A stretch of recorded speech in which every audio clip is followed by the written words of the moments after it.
C'est le château de la Belle au Bois dormant, posé sur les rives de l'Indre, en région Centre-Val de Loire, qui se classe en 7e position.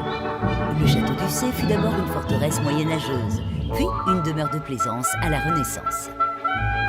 Aujourd'hui, cet édifice ouvert au public est aussi la résidence secondaire du duc Casimir de Blacas. Le château est dans la famille depuis environ 1800, donc 215 années. Château de famille, où tout le monde naît, vit et meurt. Moi aussi. Mais tant qu'il est vivant, le duc nous invitera à contempler les jardins à la française, dessinés par l'illustre André Le Nôtre, le jardinier de Louis XIV. C'est presque un jardin royal. Ou plutôt un jardin de duchesse, car c'est ici que nous retrouvons Caroline, l'épouse de Casimir, occupée à tailler ses roses. Oui, ça c'est superbe. Oui. La rose, une fleur qui a inspiré un célèbre poète de la région, Pierre de Ronsard.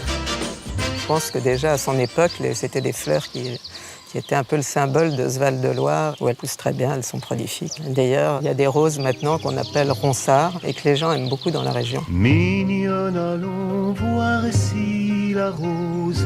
On ignore si Ronsard a séjourné au château. En revanche, d'autres auteurs sont venus y goûter la douceur de vivre, comme Jean de La Fontaine, Voltaire ou encore Chateaubriand. Il était l'ami de la duchesse de Duras, propriétaire du château en 1807, et il lui a offert 2 cèdres du Liban, des cèdres qui ont pris racine entre la chapelle et le château.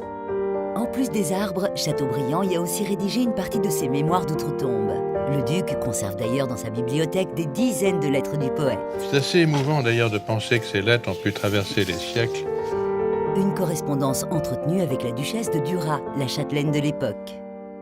Dans certaines lettres, il regrette de ne pas être à Ussé, dont il vante les mérites. Il dit ce lieu merveilleux, ce château merveilleux, où j'espère pouvoir séjourner à nouveau bientôt. Et puis, je crois qu'il était très amoureux de la duchesse de Duras, et il avait hâte de la retrouver le plus souvent possible. Permettez, madame, en partant, je vous demande un service. Oui, on faisait dodo ensemble, mais on s'appelait monsieur et madame, dans l'époque.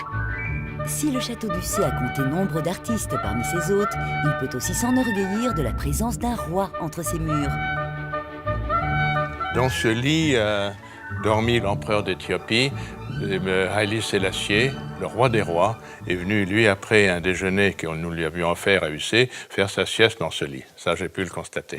L'histoire ne dit pas si après sa sieste, le roi des rois a pris le temps d'aller admirer le château depuis les rives de l'Indre. Un endroit qui invite à la rêverie et où Stanislas, le fils de Casimir, adore taquiner le cendre et le brochet. Ça donne, Stani, ça mort? Pas encore, non. Pas encore? Rien pour l'instant.